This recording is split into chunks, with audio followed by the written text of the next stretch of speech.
We want this punch to be served hot, so we are gonna heat the rest of the ingredients using a saucepan. We're gonna add 500 ml of pomegranate juice, 150 ml of our puree, 250 ml of port wine to the bowl. We're gonna add a couple of dashes of Angostura bitters or any other bitters to increase the spice flavor of the drink. Also, we're gonna use 2 cinnamon sticks, and now we're gonna heat all together.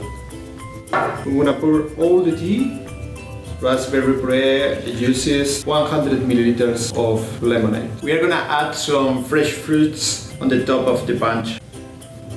Let's gonna bring a little stir to the drink to mix all together. It's gonna fill the glasses with the beautiful punch. It's gonna make sure that everybody has 1 or 2 pieces of fresh fruit in the glass. Our beautiful Christmas punch.